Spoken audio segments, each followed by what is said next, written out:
Sobre o Gerson, a coisa que a gente tem mais nova, inclusive, o Pedro Júnior falou com a ESPN hoje mais cedo aí, e falou em troca de ofertas, tá? Ele falou que nesse momento as negociações estão em trocas de ofertas, o Cruzeiro faz uma sugestão, o Zenit manda outra e tudo mais, enfim, estão negociando, tá? E segundo o dirigente, o Cruzeiro espera ter um final feliz aí nessa negociação com os russos nos próximos dias.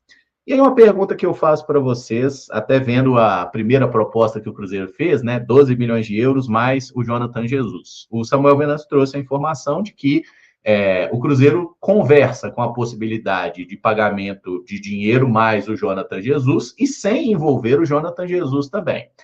Aí uma pergunta para vocês aqui no momento, Joaquim Pinto, né, que é um cara conhecido por precificar jogadores. Até quando vocês acham, ou até quanto valeria a pena esticar essa corda aí pelo Gerson? É um jogador que vale qualquer esforço? É uma boa questão, né, Emerson? Eu acho importante o Cruzeiro estipular um limite pelo Gerson, e pelo menos na minha visão já está chegando nesse limite, né, em termos de valores, porque 27 milhões de euros que foi aventado hoje pela manhã é um valor muito, mas muito considerável. Ainda gostaria de ver o Gerson dentro dessas condições com a camisa do Cruzeiro? Gostaria, mas é preciso que o clube tenha aí um teto mesmo, né? Não dá para oferecer muito mais do que isso pelo Gerson. Talvez esticar essa corda até 30 milhões de euros, que também seria muita coisa, seja válido, né? Me chamou a atenção essa oferta sem o Jonathan Jesus, e aí talvez seja um indício de que o Cruzeiro tenha intenções grandes para o Jonathan Jesus dentro do elenco, pensando em 2026, né? Claro que ele ainda pode entrar nessa história, o Zenit tem interesse no jogador, mas, enfim, talvez principalmente com o Tite, que é um cara muito conhecido por potencializar sistemas defensivos, o Cruzeiro veja que o Jonathan Jesus possa se valorizar ainda mais e possa ter mais minutos como titular nessa temporada. Então, aí um ponto importante dentro dessa história. Mas fato é que se o Cruzeiro quiser trazer o Gerson, realmente vai ter que ter muito jogo de cintura e vai ter que investir muita grana. Já vi alguns falando aí que é uma loucura o Cruzeiro oferecer tanta grana no Gerson. Ainda acho que não é uma loucura. O Cruzeiro está buscando atacar a sua principal carência. Acho que desde a reta final da última temporada ficou muito claro que o Cruzeiro precisava de um meio-campista dentro do perfil do Gerson. Acho que naquele momento a gente não imaginava que era um jogador palpável, né? Mas só que ainda existe uma dificuldade muito grande. Mas torço muito para que essa negociação tenha um desfecho positivo, porque é um cara para chegar e se encaixar como luva, né? E aí vale pensar que além de ter chegado recentemente ausente, o Gerson, pelo menos na minha visão, vive o seu auge, né? Ele sai do futebol brasileiro lá no meio do ano como um dos 3 melhores jogadores do Brasil, vivendo o auge físico, técnico, até mesmo no aspecto mental. É um cara que, enquanto esteve no futebol brasileiro, se não foi aí o protagonista do Flamengo, das versões do Flamengo que acabou conquistando títulos, ele foi uma peça importante, né? Uma peça que serviu até para potencializar outros jogadores ao redor. Então, isso explica muito o porquê essa negociação é difícil, mas também explica muito o esforço que o Cruzeiro está fazendo para ter o Gerson. O Caio falou um valor aí que para mim também seria assim o limite, né? A casa dos 30 milhões de euros. Até foi algo que eu estava conversando com alguns amigos, né? Com o Bernardo lá da Cruzeiro Status, inclusive. E assim, aí é uma questão pessoal, tá? Eu ainda tenho uma dificuldade de lidar com o que tem virado o futebol, né? Ainda acho que alguns valores são bem assustadores, por mais que o Pedro Júnior tenha falado, inclusive, nessa entrevista, que o Cruzeiro tem um planejamento financeiro, o Cruzeiro não vai fazer nenhum tipo de loucura, nada que vá comprometer o orçamento do clube. Acho que o Gerson é um jogador que tem um potencial absurdo de chegar e elevar o nível do time. A gente já viu as qualidades do Gerson enquanto ele esteve aqui no futebol brasileiro, é um jogador de seleção brasileira, busca estar de volta à seleção e acho que esse espaço da seleção ainda existe, basta ele estar em um centro competitivo onde ele possa ser observado e acho que o Cruzeiro tem totais condições de entregar isso a ele, mas é uma negociação delicada, né? E acho que essa questão do valor também, ela sempre traz um peso muito maior. O Gerson, por si só, já chegaria com grandes expectativas, por tudo que apresentou ao longo da carreira, e aí eu vou até pegar um recorte mais recente. Para mim, o Gerson foi o melhor jogador do Flamengo no Super Mundial, em cenários ali onde o Flamengo encarou grandes equipes, né, do futebol do mundo todo, mas ele já chegaria com essa expectativa muito grande. Se chegasse de graça, a expectativa já seria lá em cima. Com valores altos, como são os que estão aí circulando, essa expectativa e essa cobrança ela vai ser ainda maior. A gente ainda tem essa cultura, né? E aí eu falo a gente porque todo mundo em algum momento vai fazer isso, né? Quanto mais caro é o atleta, mais você cobra dele que esse retorno seja imediato e que o nível de entrega dele, de apresentações ali dentro das partidas, seja muito grande. Então, assim, eu fico também curioso para entender essa questão envolvendo o Jonathan Jesus, porque o meu pensamento é parecido com o do Caio. Caso o Cruzeiro não queira envolver o Jonathan nessa negociação, é porque o time tem ali um planejamento diferente para ele. E a gente já viu, né? Não foi uma temporada onde ele teve tantos minutos assim, mas só de estar em um nível competitivo maior do que estava na Série B, ele já teve essa valorização, já chamou essa atenção do mercado.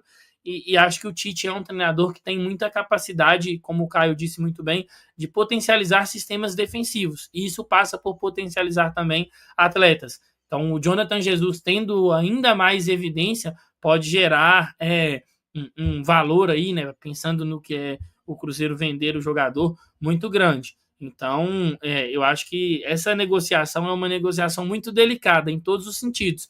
Eu estou na torcida para que o quanto antes isso seja resolvido, até porque, para não ficar também essa impressão, o Caramujo, o Caio, quem está nos acompanhando, o Cruzeiro só está negociando com o Gerson, né? Porque quando se fala só do Gerson, parece que você colocou tudo de stand-by e está todo mundo só focado no Gerson. Então, acho que o Cruzeiro também tem outras carências que precisam ser resolvidas, né? Acho que o Cruzeiro pode olhar para uma questão de um zagueiro, o Cruzeiro poderia olhar também para, quem sabe, mais uma alternativa ofensiva, mas eu acho que o quanto antes tem que resolver essa questão do Gerson, e acho que é um jogador que tem muito a oferecer para o Cruzeiro, mas sempre vai ficar essa incerteza no que diz respeito às questões financeiras. A gente sabe que o Zenit é um time que não vai aliviar, até porque dinheiro não é problema para o Zenit, mesmo que eles não estejam disputando as principais competições do futebol europeu.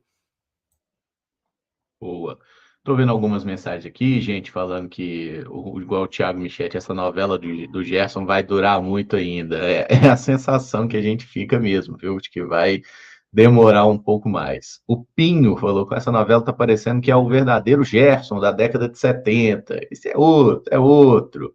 Mas é bom de bola também. E canhoto também, né? Tal qual o dos anos 70. O Silva Pereira falou que o Gerson vai chegar em um time pronto. O Cruzeiro já está bem desenhado, né? Eu não acho que o Tite vai mudar muito as bases que o Jardim já trabalhava. O Jonas Mariano, jogador bom é caro, que venha o Gerson. Só tem um ponto aí que nenhum clube, inclusive Flamengo e Palmeiras, nunca gastaram tanto assim para montar os seus times fortes, né? A maior compra deles foi na casa de 25 milhões de euros e aparentemente o Gerson custaria até mais. O Guilherme Todd falou, na moral, o Gerson mudaria demais o patamar do Cruzeiro, elenco absurdo titular. Mas se não der certo, beleza. O Matheus Henrique tem potencial para ser esse cara ali que precisamos. E teve alguém até o João Pedro. Vocês encaixariam o Gerson onde no time do Cruzeiro? É a ponta direita mesmo? O melhor lugar para ele? Ou vocês veriam ele como um 8 ali, o segundo volante? O Gerson é um cara muito versátil, né? Mas, assim, por onde ele atuou, inclusive ele já chegou até a atuar como um ponta esquerda lá nos tempos de Olympique de Marseille, né? Mas, enfim, eu gostei mais de ver o Gerson atuando por dentro, como um 8, e também pelo lado direito. Eu imagino que dentro do desenho do time do Cruzeiro e dentro do que o Tite almeja para o Gerson, ele deve se encaixar mais pelo lado direito mesmo, como meia pela direita.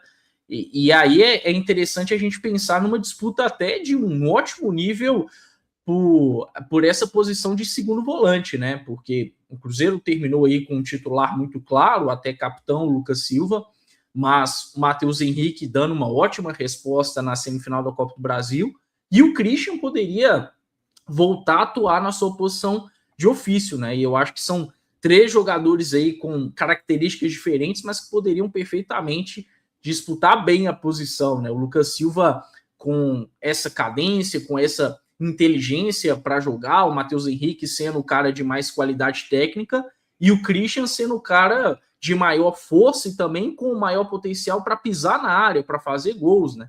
Não à toa lá no Atlético Paranaense foi o terceiro volante da história do clube com mais gols, é um cara que já entregou muitos gols também nessa posição. Então, aí também entra um ponto muito interessante do Gerson, né? Além de agregar demais pelo lado direito, acho que de alguma forma ele tornaria essa disputa pela posição de camisa 8 muito alta, né? Podendo até o próprio Gerson em algum momento ser utilizado por ali, mas, poxa, eu acho que é bem legal a gente imaginar em Lucas Silva, Matheus Henrique e Christian disputando essa posição de segundo volante, né? Seria um salto bem significativo de competitividade. Assim, eu imagino, e eu também concordo com isso que o Caio falou, eu gosto muito do Gerson jogando como camisa 8, né? Ele tem uma capacidade de, às vezes, proteger a bola ali para poder fazer o time sair da pressão, capacidade também de fazer o time chegar no campo do adversário com conduções, arrastando ali, né, o time adversário, mas no Flamengo com o Tite era uma espécie de 4-2-3-1 e o Gerson jogou bastante como esse meia pela direita, né? Então não me assustaria se isso acontecesse aqui também no Cruzeiro. Mas eu confesso que é um cara que, vindo para o Cruzeiro, ele abre esse leque de opções para o treinador, né? Tem muita qualidade e tem essa questão da versatilidade. Na minha opinião, seria legal ter o Gerson como camisa 8, porque aí é um desejo pessoal, mais uma vez. Eu queria ver o Cruzeiro esse ano jogando com 2 jogadores, com 2 pontas mesmo, pelos lados do campo. Gostei muito do que o Christian fez e acho que foi muito importante para o Cruzeiro ter o Christian ali como esse meia ponta pelo lado direito, mas pensando para 2026, acho que seria legal ter 2 atacantes mesmo de lado, e aí um meio campo, né, como o Matheus Pereira de camisa 10, e aí o Gerson poderia ser o camisa 8 ali ao lado do Lucas Romero, ou de quem quer que seja o outro jogador que talvez chegue, se é que vai chegar um jogador também para a função do Lucas Romero, mas de toda forma, para mim, seria um time muito forte, seja com o Gerson de camisa 8, seja com o Gerson atuando ali como um meia pela direita.